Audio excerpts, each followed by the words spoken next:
Today on CityCast Philly, our city is known for the Rocky statue, the Liberty Bell, and cheesesteaks. But we also have Filbert the Pig and a bunch of other unexpected attractions.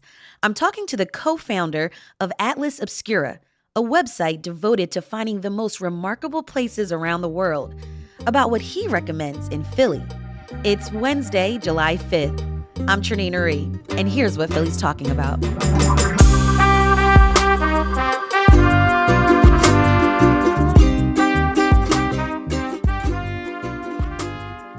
Dylan Thuris, you're the co-founder of Atlas Obscura.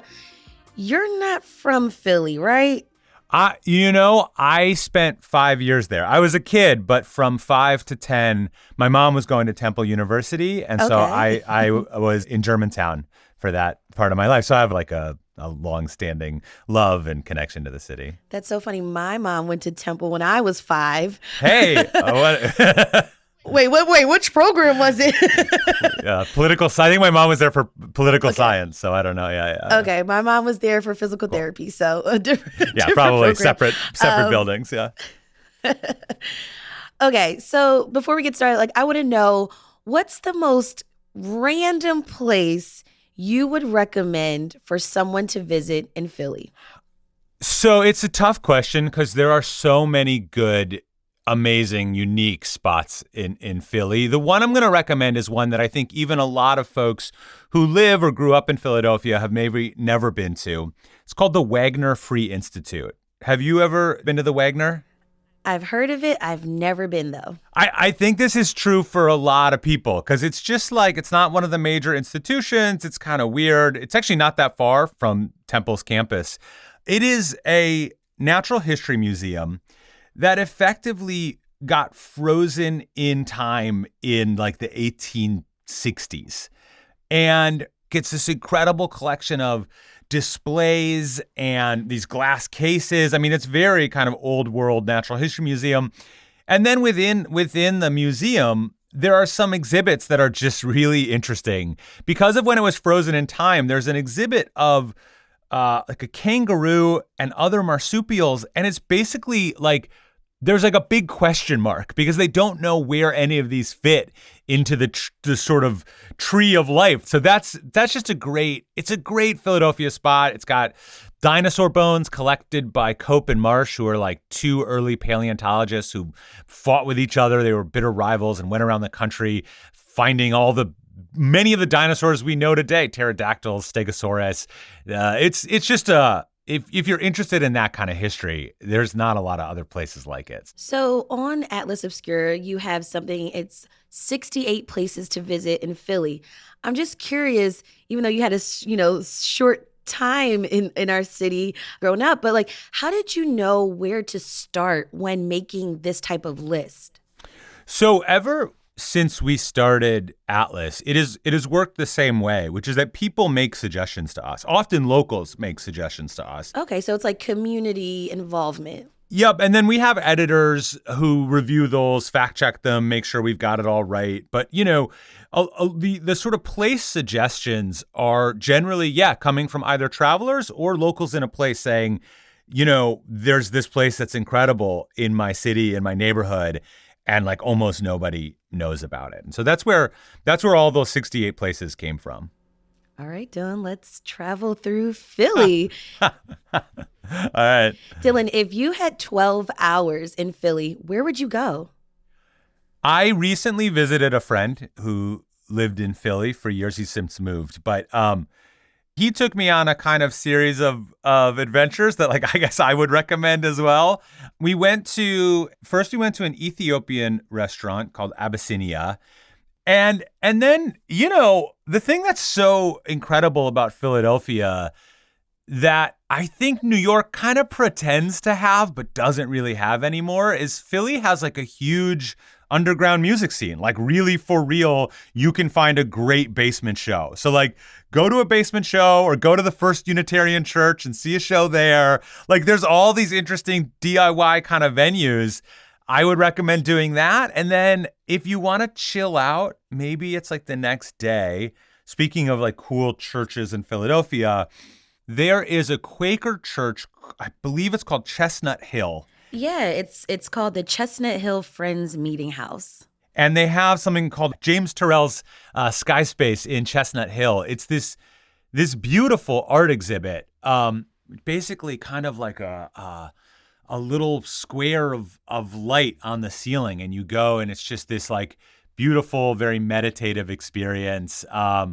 Those are all things that come to mind. I mean, there's so many things I could recommend. Some of them are more well-known or more popular, like the Eastern State Penitentiary. Like, you're just not going to go wrong with a visit there. Right. You're not going to go wrong with a visit to the Mutter Museum, in my opinion. I know it's not for everybody, but I still would recommend it to anyone who's like first time in Philly. Bartram Gardens is another incredible space. Like, there's a lot. Now, on the top of the show, I did mention a pig, Filbert. Who is he? Well, that's the most famous pig in Philadelphia right there. That is Oh, I thought we were known for groundhogs. not anymore. Now you're known for pigs. Filbert is a 225-pound bronze pig statue at the center of Reading Terminal Market. And he's really actually famous kind of worldwide. And you like put little coins in its mouth, and then it kind of like poops them out into like a big money pile, which it's like weird if you think about it, but that's how it works. People will say like, meet me at the pig, and people will know what that means. But what's funny, the reason I say it's like maybe you really are known internationally for Filbert is Philadelphia became one of the first officially registered destinations on WeChat, which is really popular Chinese tourists. And it was the year of the pig, and like somehow this pig became like well known. So people started like traveling straight up just to visit Filbert the pig. Oh, so it's definitely a storied swine. And I love that his name is Filbert because Filbert Street is right around that area of the city. So I guess it works. Now, Dylan, you mentioned some like classic Philly history. What's some other, Philly history you would suggest we go look at? There's a place or an object in the Philadelphia Public Library, the main downtown branch, that is just incredible if you're interested in history. There's a taxidermied raven called Grip the Raven. It's in the rare books room of the library, and it was Charles Dickinson's pet raven. Ooh, okay. And like quite literally, like he kept it as a pet. He taught it to talk, and he eventually wrote a book called Barnaby Rudge, which is one of his like less known stories. But he wrote this book, Barnaby Rudge, that featured this talking raven in it, modeled after his pet, Grip. And then that book was reviewed by a young literary reviewer named Edgar Allan Poe. In his review, he writes, the croaking might have been prophetically heard in the course of the drama. Like, he felt like Dickens hadn't used this raven to good effect. And then he published The Raven not that long after that. And then eventually the Grip the Raven dies. He ends up in the Philadelphia Library collection. And so this raven was the inspiration for multiple famous novelists' material. So I think that's like a great piece of Philly history that you can still go and check out and visit.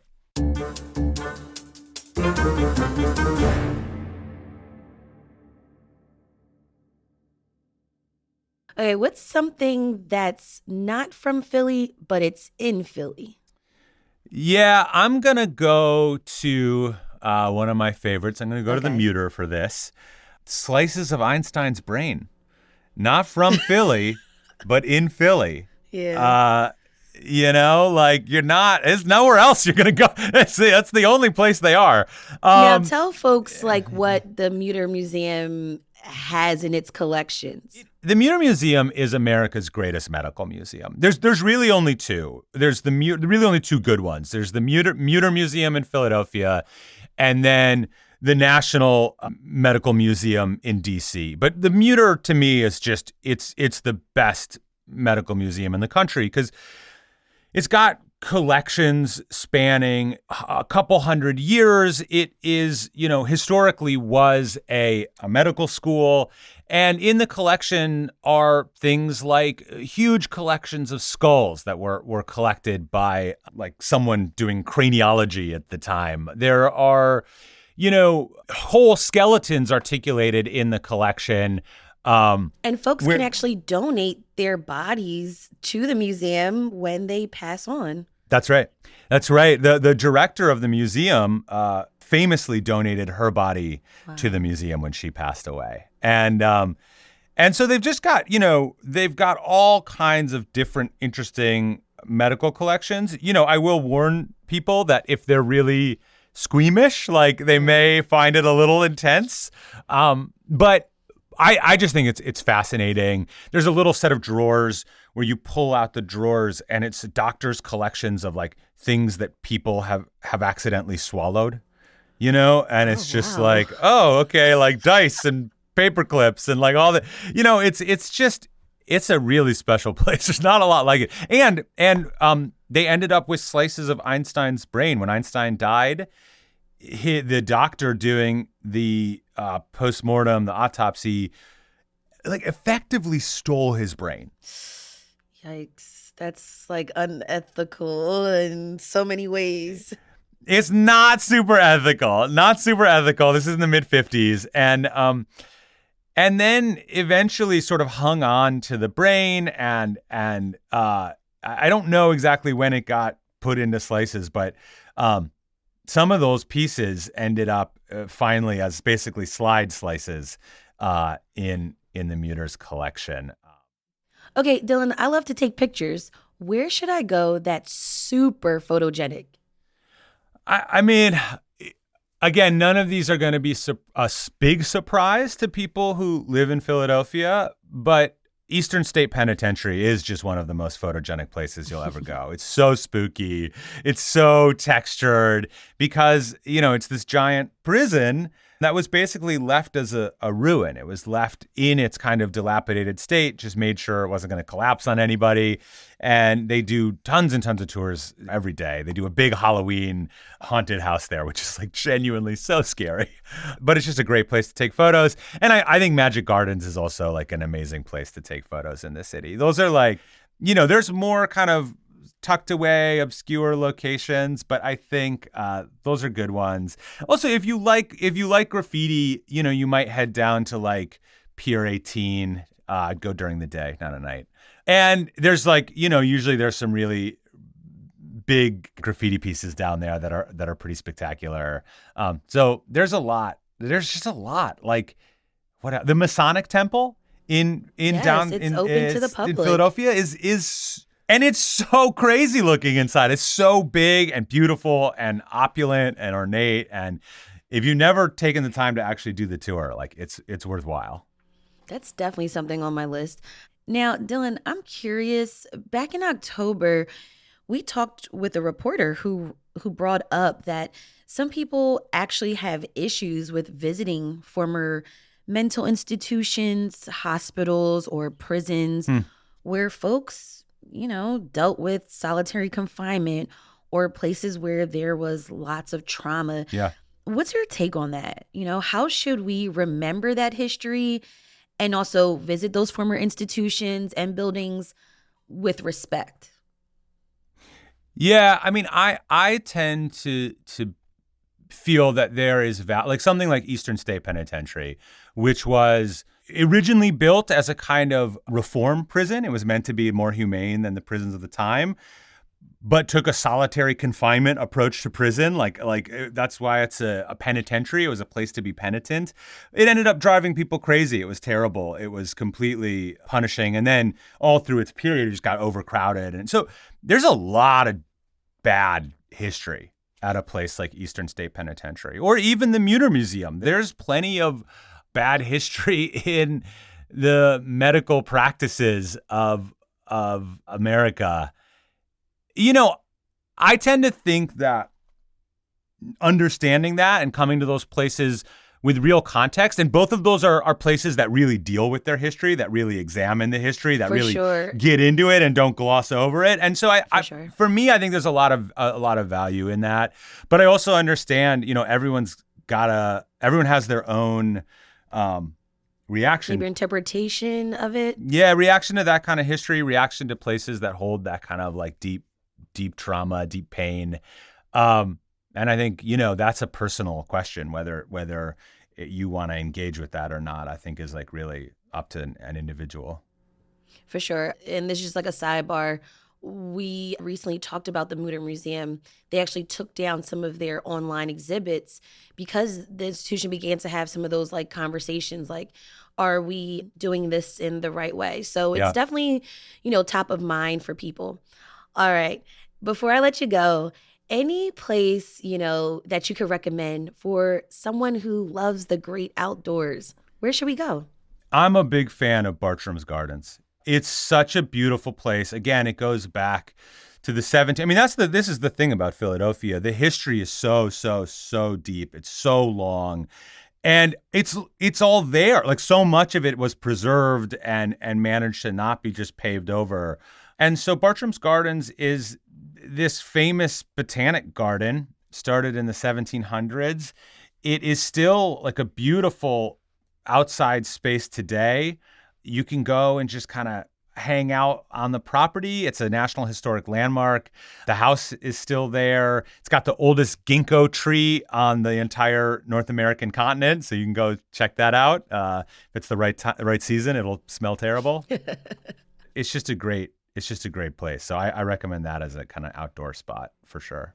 Dylan Thuras, co-founder of Atlas Obscura, thank you so much for telling me about all these places in the city that I actually have never visited yet, and I plan to. Thank you so much. My pleasure, and you're lucky. You live in one of the truly most interesting cities in the world. It's just such an incredible place. We'll have a link to Atlas Obscura's full list of places to explore in Philly in our show notes.